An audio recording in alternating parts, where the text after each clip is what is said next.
All right, good evening, everybody. Welcome again to the Elastoplast series. This is webinar number 14 in the series. Thank you once again for organising all this Elastoplast. It's been a great series so far, and thanks for having me along. If you haven't met me before, my name's Tristan Chai. I'm a physiotherapist and director of the clinic Good Physio in Glenelg in South Australia. I'm the head physio for the Adelaide 36ers in the NBL. I have a master's in acupuncture, and my clinical interest is naturally very basketball focused, just based on the people that I work with, but certainly work with sports across the whole spectrum of things, and a lot of athletes that are itching to get back to it given our current situation. So we see a lot of runners and footy players and soccer players, netball players, and all sorts through the clinic. So we have a really good, range of people that come through here. Just a little bit of housekeeping before we get started. There's two Elastoplast representatives, Lachlan and Todd, on the line. They're controlling tonight's session. So if you have any questions, direct it to them, and they'll forward it to me. So we'll have plenty of time at the end of this to answer your questions. And hopefully there's lots of questions. We've got a great topic tonight, and I think there's been good questions throughout this whole series, and it really makes the sessions much more relevant rather than us just talking about what we want to talk about all the time. Just a little disclaimer on behalf of Elastoplast and also on behalf of myself. Using their products, always read the label and follow the instructions for use. If symptoms persist, discuss that with your health professional. And also, it should be noted, we're going to go through a lot of stuff today, but all that advice is general, and each individual and each injury really requires individualized care. So take everything with a grain of salt, but hopefully we can give you some good ideas today, and there can be some value. So on to today, what we're going to talk about, we're going to cover a few things around rehab of the ankle and of knee injuries, and some exercises that you can simply do at home. The knee and ankle are great examples of ones that you can rehab with minimal equipment, or no equipment if necessary. So there's really no excuses not to get them right. They're certainly two of the most affected joints for injuries in basketball, and certainly every on-court or on-field team sport, soccer, football, netball, they all have their fair share of ankle and knee injuries. So we're going to talk about that a lot today. Probably one important thing to note and one important thing to consider is the importance of the hip and the foot. Whenever I'm rehabbing a knee or an ankle, it's never just a knee or an ankle, it's always the whole chain. There's always elements of foot strength that will help an ankle or a knee get better, and there's always elements of hip control that control where the knee goes. So the knee's a hinge joint, and if the hip's not controlling where it goes, then it's going to be at that mercy. So rehab is a complete body thing. We won't go into foot today because I don't think we'll have time, but we might in the question time. And we won't go into hip today, but there's actually been some great stuff on the hip a couple of weeks ago in the session on glute exercises. So if you haven't already seen that, I would highly suggest that. I think there's some great glute and hip exercise ideas in that session. When we rehab anything, particularly these two joints, knee and ankle, we always look at a kind of continuum of where can we start and where do we need to finish. And generally the continuum will look a little like we want to get mobility in the joint. So we want to restore that function first.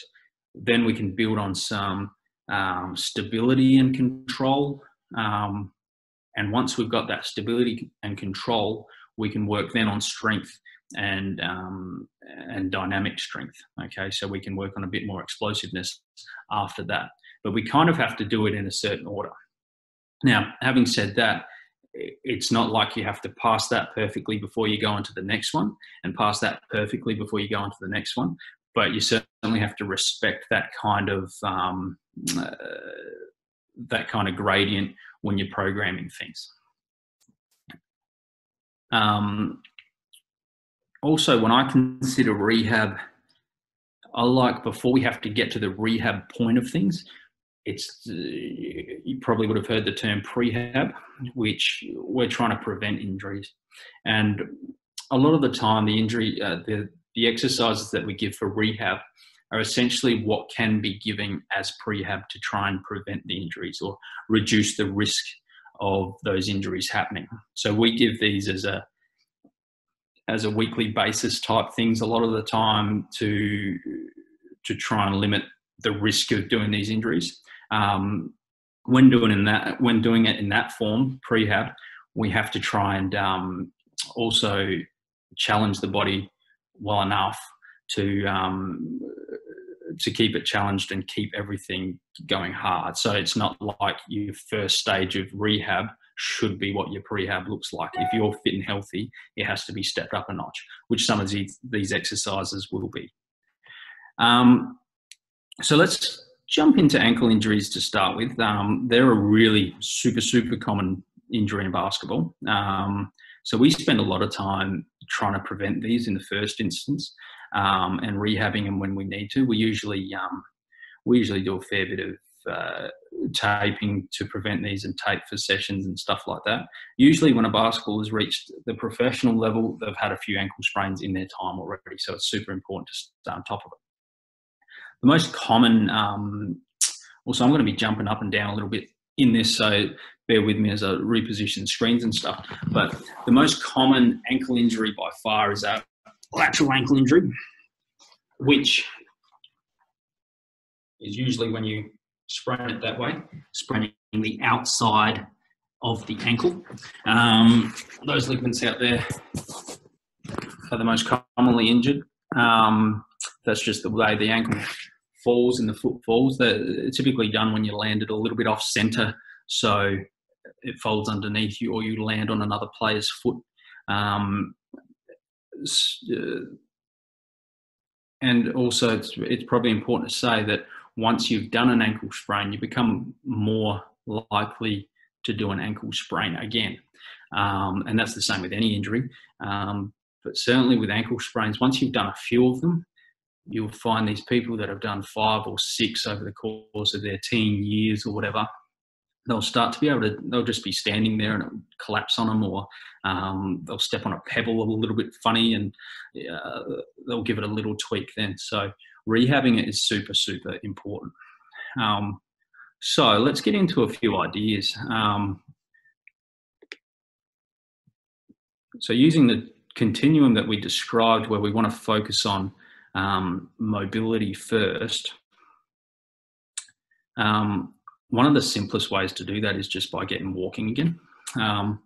If we've assessed the ankle and scanned it and it's all clear, I like my patients to get walking, because I think that solves a lot of problems straight off the bat. I'm reluctant to chuck them on crutches just because of pain or whatever. I think getting walking's the key way to be mobile. And certainly in terms of the spectrum of ankle injuries, they often all feel really bad when you do them. Even if they're mild, they feel horrible. And if they're severe, they also feel horrible. But within those first 24 to 48 hours, how someone starts to mobilize on their ankle and how they can put weight through it gives us a really clear picture. It gives us a solid picture of how quickly they're going to be able to recover and possibly get back to sport after that. So walking's a great exercise.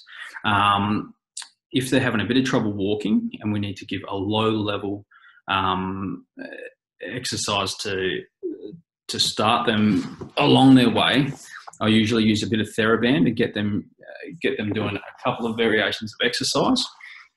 Just grab my TheraBand.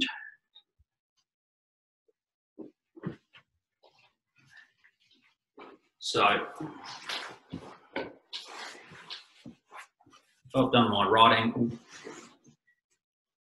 and they're having a little bit of pain and limping with weight bearing, I still want to encourage as much movement as I can.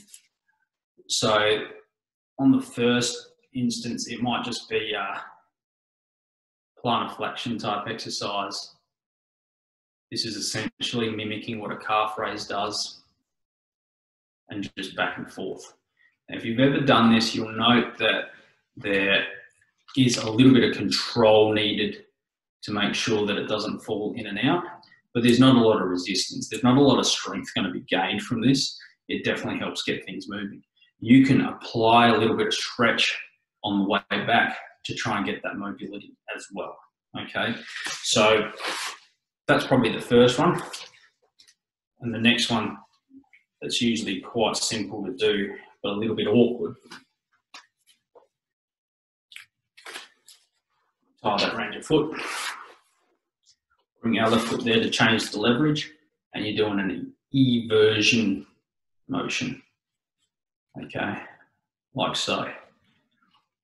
So the idea of that is we've sprained that way. We want to strengthen this way to counteract any tissues and muscles that have been overstretched and damaged that way.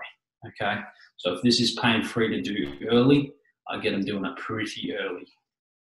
Okay, once again, it's not a huge strengthening exercise, but it's a good starting point and a good activation for some of those muscles to get along their way.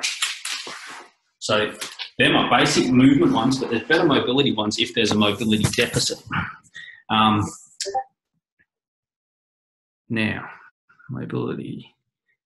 How we check mobility deficits, really easy as well. We usually use a knee to wall kind of test, which I'll demonstrate for you. Knee to wall is really simple. You can do it at home. But basically, you're putting your foot up to the wall, bringing your knee, I don't know if you can see that, that's probably better, and bringing your knee to the wall. Okay, I can touch the wall really easily there.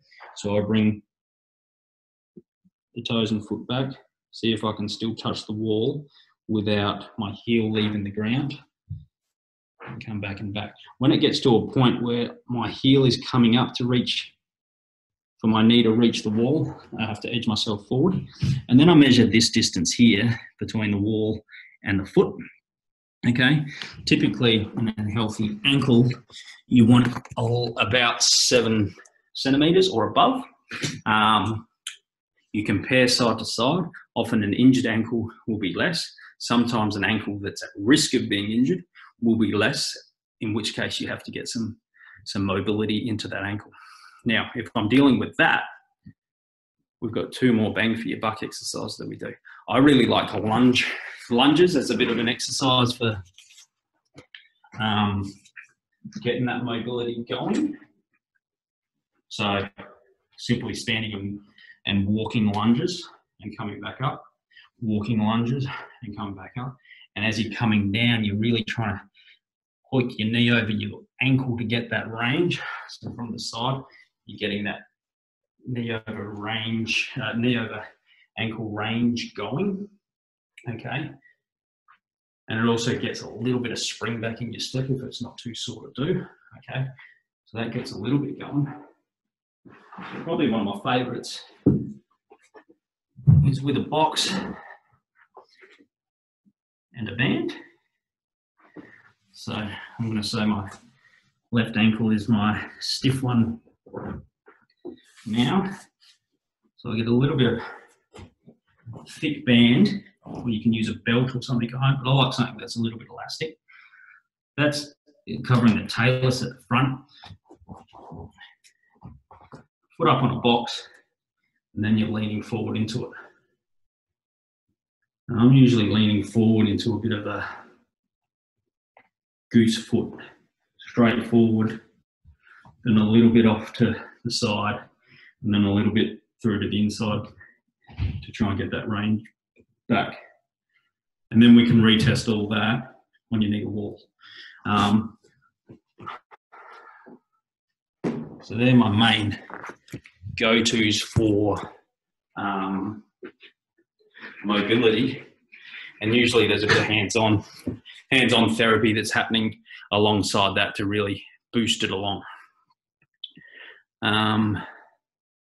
So that's our mobility. Stability and control, we use a balance continuum of for control. So one of the things that happens when you've injured your ankle is you've damaged fibers, you've damaged the proprioceptive feedback that comes to your brain that helps you balance. So all those little feedback loops that happen from ligament stretching and muscles changing length that tell you to control your balance, they get damaged. So they need to be retrained. They can be retrained from a really early phase by simply just standing on one leg. But then we can make that harder and harder as we go. Usually my rule of thumb is I usually prescribe something like 5 30-second efforts for balance. And within that 30 seconds, we should be challenged with that balance. I don't want someone standing on one leg perfectly, still like a statue for 30 seconds and doing that 5 times, because I don't think that challenges the ankle enough. So we want it hard for them to the point where they're almost stepping down, or they could be stepping down to maintain their balance. So the simplest form is standing on one leg. So stand on one leg for balance. Okay. Then there's 3 ways to progress this. And if you're playing along at home, which please do because it makes it more fun, stand on one leg. You can change the surface. So standing on one leg is already changing the surface. This is more balanced. This is a little less balanced. And then you can change the surface by, I mean, in clinic, we might use a foam pad like so, which makes it harder. Okay, at home, you could use a pillow or stand on a mattress or stand on sand. Mini tramps are good that might be around the home. But basically anything that's softer makes it harder because it deletes some of the feedback that's coming back through your foot. Okay, then so that's one way to make it harder. The second way is to close your eyes. You stand there and then close your eyes. Closing your eyes makes it harder. You can do a combination of standing on something a little bit softer and closing your eyes, and that'll challenge it again. And then the third variant that you can add in is movement. There's 2 ways you can add movement in. So you can be standing on one leg and add in a little bit of a calf raise, or add in a little bit of a quarter squat, so you can do something a bit more direct around the lower limb. Or you can add a movement with your arms, faster, slower, heavier with a ball. You could be throwing to a partner, but doing that all on one leg is often enough to challenge it. Okay, so by the end of rehab, you could be on a softer surface with someone throwing you different balls of different weights, and you have to adjust and catch it. Okay, and I think that's sort of as far as we can go with balance in a specific sense, without getting too fancy and just doing it for the Instagram crowd. So I think that's as far as that needs to go in terms of balance. And usually there's enough there to work with. Once we've gotten past that, we want to start, or while we're in the process of doing that, we certainly want to start building the strength as well. Okay, so strength is, there's lots of ways to build strength. You can do that with your walking and your running and that functional stuff. To be more specific, calf raises are one of our main go-tos, but I think calf raises are something that's done a bit haphazardly. Like I think it's prescribed really quickly, and here, do 3 lots of 15 calf raises, and that'll get you stronger, when there's a lot more to it. And looking into how the Australian Ballet and a few of these subgroups that rely on their foot and ankle so much do it, I think we can learn a lot. So how I prescribe a calf raise, there's 3 main components of it. We want it to be biomechanically sound, we want it to be high enough, and we want the cadence to be right. So let's start with the biomechanic stuff, okay? So I've gone through a few things. Let's get on to strength. Come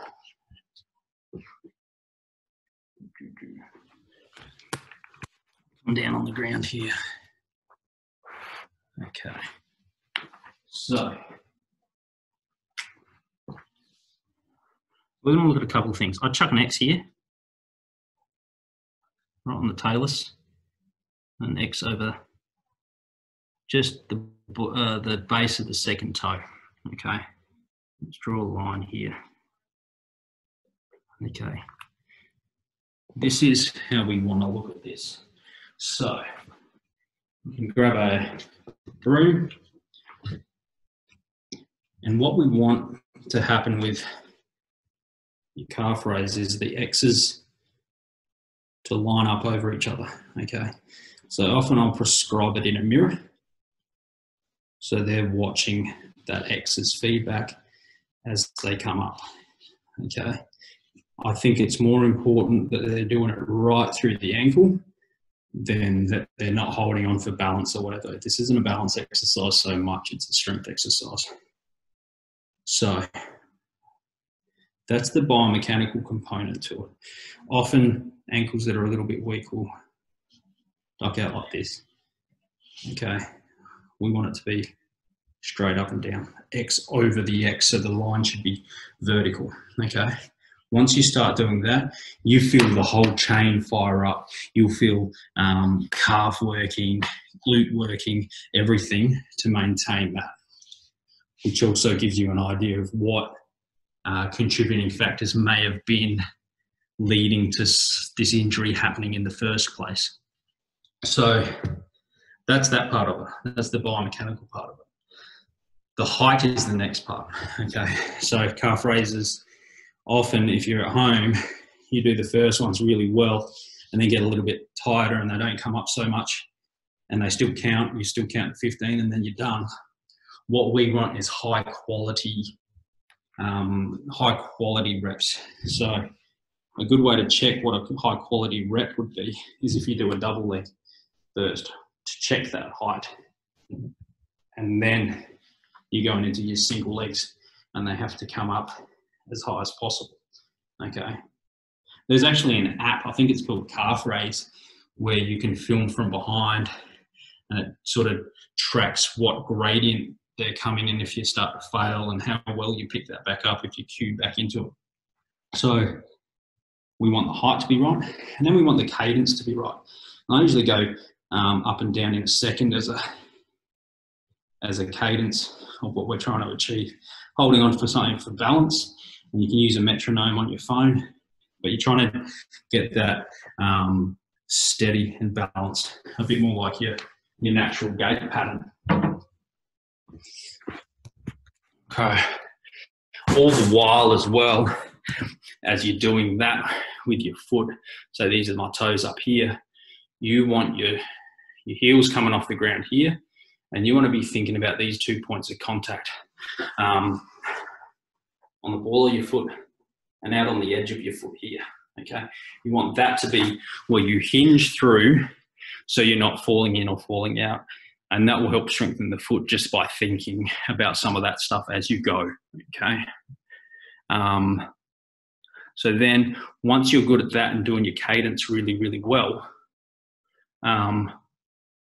you can then quite naturally progress into hopping. Now, hopping's a bit more of a broad exercise. We're going to talk about it a little bit later with knees because I think it works both. But in terms of for an ankle, what I really like to see is a little bit of bounce come back into the hop. So typically what will happen with an ankle, if you see it and it's still sore, is you get them to hop on their bad side and they'll be fine. And you get them hop on their good side and they're fine. Then they'll hop on their bad side and it'll be plonk, not much air time, land with a flat foot, and they just don't want to do it. Okay, so to progress that through and get some bounce back into it, often you just try and do double leg. Now, double leg's great because you can cheat with it, which means you can do stuff that you normally wouldn't be able to do. And in the early phase, cheating's good because you can get more done. But in the later phase, it's bad because you want to see what that foot can do, not just the cheating foot. So if I'm doing this, my good side could be doing 70% of it, and the bad side doing 30%, which is fine to start with. But we eventually want to get that kind of bounciness back into it and away from the plonking that happens. Okay. Now I'm really happy when the bounciness comes back in, because I think it's a really good indicator that the pain is gone and the function's returning, and they're much closer to returning to sport. So let's stop ankles there for a sec. And what we'll do is go into knees. And then we'll jump back into the hops after, the different hopping kind of exercises that we can add into it. Basically, there's two types of knee injuries that are common. There's your more chronic biomechanical knee injuries. So they're things like your patella tendonitis, jumper's knee, patellofemoral joint syndrome, Osgood-Schlatters in growing kids. So there's that type of issue on one end, and then you've got your traumatic issues on the other end. So they're like your ACLs or your medial collateral ligament sprains or your lateral ligament sprains that are usually caused by impact and someone hitting your knee or taking your legs out. So I think they're two knee injuries, but they're very different. I think in terms of mobility, if we're talking back to that continuum that we talk about, then usually once swelling goes down on the more traumatic injuries and the pain subsides a little bit, range isn't something usually that you have to go and actively try and find again. Usually it'll come back on its own. When we're talking kneecappy type injuries or patella tendonitis type stuff, often there can be a bit of restriction around the mobility of the kneecap. So that's where, in terms of mobility, we would probably use a foam roller to try and help with that a little bit. Now, the way I usually prescribe a foam roller, I think most people listening have used a foam roller before, or at least seen someone use them. Let me jump on the ground here, actually.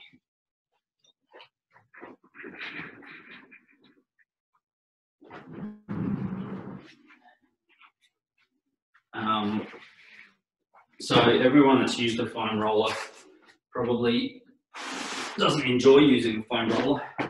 And I'm with you on that for sure. When I use one, particularly for kneecap issues, instead of going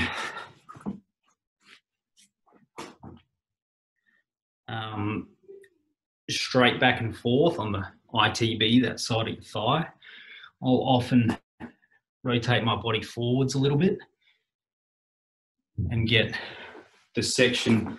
If your thigh was like a block, this being the front of the block, this being the side of the block, I usually aim for this corner of the block. So this corner here. And that's where your vastus lateralis or your lateral quad overlaps with your ITB. And I find in that junction there's a lot of sinewy tightness that directly affects the kneecap. So that's usually what I aim for. Instead of being straight on like that, I'll come forward a little bit and almost be on nearly the front, but on that front corner. Okay, a minute or as much as you want. You'll also see, I'm not sure if you can see, how I cheat, because I don't like having my whole body weight on it. So I'll put my leg down. I'll put my foot down and take some of my body weight, either in front or behind, just so I can control that. I think my personal thought with foam rolling is that I don't think you have to be screaming. I think it has to be kind of intense pain, but I don't think if you're bracing yourself and and stopping yourself from putting your weight through it, I don't think it's as valuable as just doing it intensely for a period of time. So that's what I'll do for the patellofemoral stuff. If it's traumatic, usually once the swelling goes down and you do your basic stretches and mobility stuff, knee flexion and extension, you should be all right. So we then come out of the mobility part of the continuum and into the strength continuum. Knees are quite really functional, so we can chuck a lot of different functional movement at them. The most functional is probably for me a double leg squat. So just getting through your range of your double leg squat. Okay. Once again, when we go double leg, we can cheat, and sometimes it's hard to tell if you're putting equal weight or whether you're favouring the injured leg a little bit. So if this is my injured leg with my pant up there a little bit, it'll be quite easy for that to only do 20 to 30% of the job. Okay. And that's fine. You can measure that in cases that are a bit more, require a little bit more rehab. Sometimes you get kitchen scales or 2 pairs of kitchen scales underneath your feet, and you can watch how much weight you're putting through and try and gradually go closer to doing not just 50-50, but 60-40, 70-30, 80-20, until you're ready to do a single leg squat. Okay, in the elite sports setting, we have force plates that do that, but I think it's valuable to know even before an injury is happening if there's a bit of favouring going on, because that can go under the radar for sure. So once you double leg squat and you're getting deep with it, I want to get onto single leg squats as soon as possible, because I think that starts to work every plane a little bit more. So you not only have to control the up and down, but you're controlling that knee rotation as well, and trying to control your trunk on top. So you want the pelvis to be straight. You need to fall over your ankle and coming straight back up. So once again, like what was the case when you start thinking about quality with the calf raise, once you start thinking about quality with the single leg squat, you start to feel the weak points working. So you might feel your glutes working, weak calf, or your foot even working, depending on what's working hardest to keep that biomechanics right. And that can then give you a hint as to what else you might need to work on in your program. Okay, so double leg squat to single leg squat, and working it to fatigue, or when you're losing that biomechanical perfection to it. One of my favourite exercises is a single leg sit to stand. So sit to stand is also a really, really functional exercise for everyone, not just athletes. And when I talk sit to stand, it's literally sit to stand. Okay. When we talk single leg sit to stand, I'm putting one leg up and then standing. Okay. And the challenge comes at controlling that and going from not weight bearing at all through the foot to getting weight through the foot, driving through the glute and hip to lift the knee. Okay. So once again, that works the whole chain. From the front, trying to work that motion without lifting up. And then as you get better at it, you can try for more reps and without a huge rest phase, just enough to take your weight off the foot and then back up again. Okay. I really like that exercise because I think it's hard to hide in that exercise, and you'll find that if your hip's weak, you will feel a real sway as you get back up into those, as you get into those progressions. Now, to make that harder, I would usually go on a lower chair, okay, and try and come up from there. To make it easy, obviously, you go on a higher chair and then build your way down to challenge yourself a little bit more, okay. You could also put a foam mat underneath your foot if you wanted to add an element of balance to that too. So they're your strength exercises. Let's get back onto some hops to finish up, because I reckon hops are one of my favourite things to do. I like them because, one, they're functional, two, they're measurable. So if I'm hopping for knee, now we go into the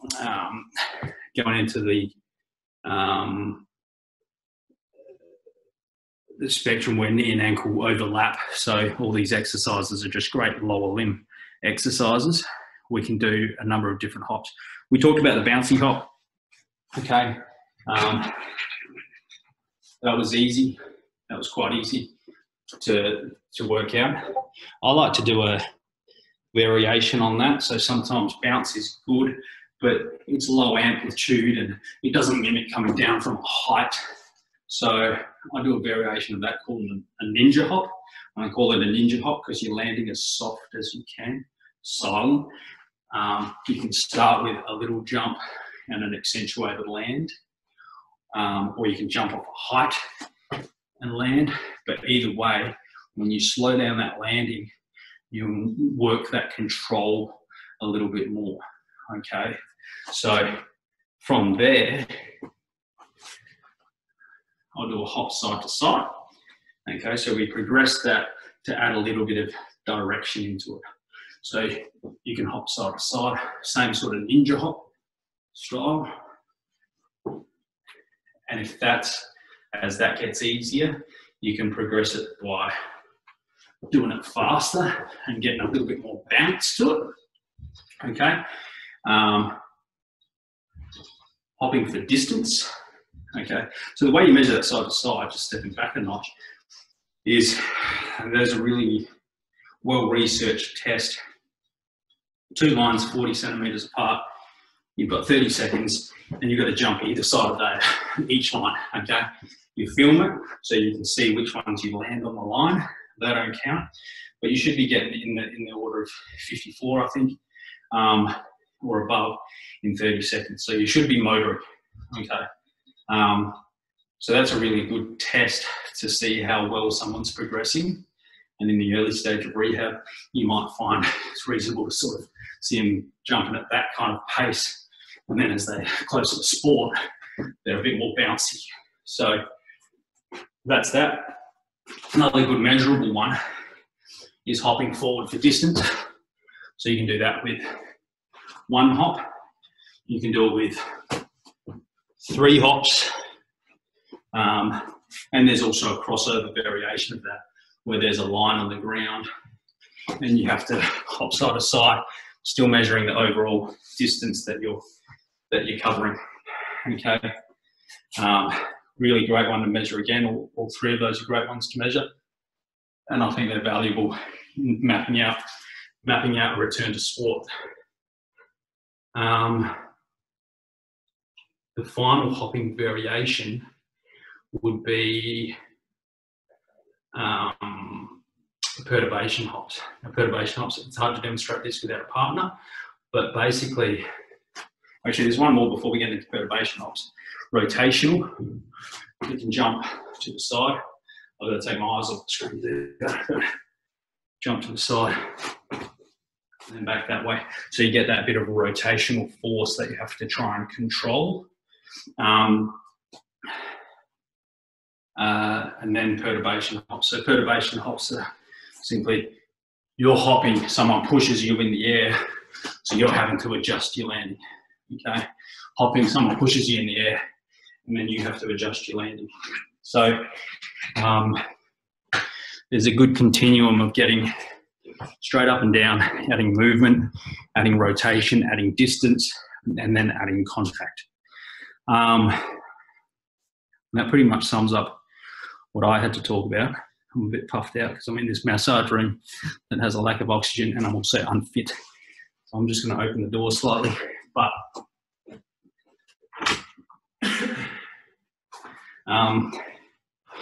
if there are any questions, start shooting them through.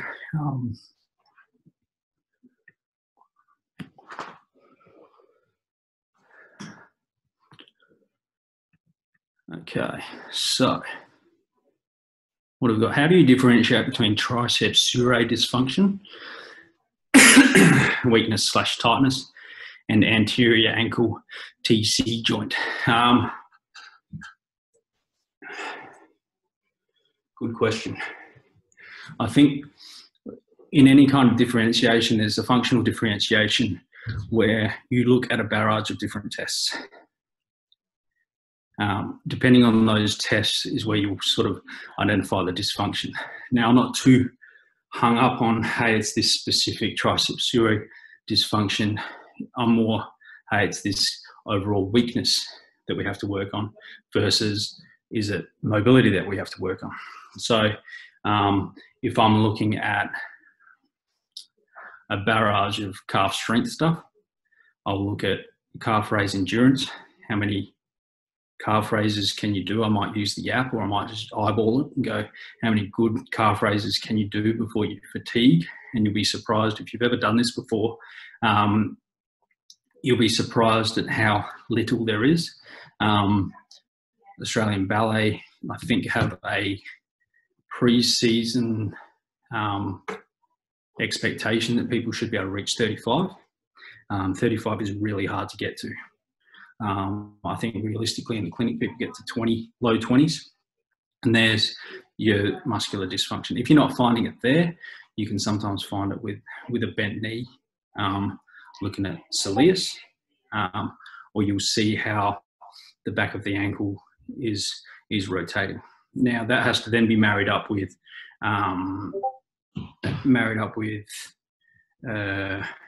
joint range measurements. So I might do my knee to wall stuff, and I'll also do palpation to see if I can feel any specific joint tightness. So that's, once you've married that up, you can define your priorities with treatment and move forward from there. But usually it's a bit of a maze. Any rehab journey, there'll be elements that you focus on at one point that you reassess, that recover, and then you have to work on the next step and the next priority of dysfunction, if you like. I hope that answers the question. Next question is, how do you feel about more complex bodyweight exercises, particularly things like pistol squats? I understand they require a lot of mobility in the knees and ankles and can be risky. Is there real benefits to them over the basic exercises other than being Insta-worthy? I don't mind pistol squats at all. They do take, I think there's a point where either you can do them or you can't do them. And when you can do them, usually you've got great range. So I don't think it's overly dangerous. I don't think with my athletes, it's a necessity that they have to be able to do them. So I'm not pushing the envelope with that. But I think it's a reasonably natural progression. If you're really good with your ankle range, knee range, and strength through that range, then you're going to be pretty good at it. Okay. I don't see the need for that on the court as a prerequisite of getting on the court. And I think there's some simpler exercises to do. I think probably the Insta-worthy kind of exercises that I have an issue with are more, probably more balance related, when you've got a whole bunch of different balancing exercises, or you're loading a bunch of weight onto a balance exercise. I think they're a bit more risky because you want your body to be able to naturally adjust to those balance challenges. So I think they're the ones I have more of an issue with. Finally, the next question is, are the exercises different for a medial ankle recovery? I think all the exercises I went through today can be either or. I think there's limitations. Medial ankle is sometimes injured in a lateral ankle sprain, because as you go over, you're jamming up the joints on the inside of that ankle as well. So that can be sore. You might change the direction of inversion, eversion, but I find you don't have to change medial to lateral too much. I think treatment-wise, it changes a fair bit in what we do in clinic, but I find that the exercises usually go down the same road in terms of ankle function, restoring that, and mobility. I don't know if we have any more. Last question. How much impact does calf strength have in relation to the prevention of an ankle injury? I think it has a huge amount of impact. I think that and foot strength will prevent a lot of ankle injuries. I think calf endurance, if that's lacking, the ankle can get a little bit sloppy in its function and therefore risk injuring a little bit more. But likewise, I think the foot and how the foot claws down on the ground, and that being strong, takes the load away from the calf so that the ankle can function. I don't think it's just the calf's responsibility to prevent an ankle injury, okay? But certainly a lot of control comes from that. But I think the foot has an equally important role in that, which there's lots of intrinsic foot exercises that you can do in tandem with some of those exercises that we went through to help with that. So I hope that helps. I think we have to wind it up now. Thanks for listening. There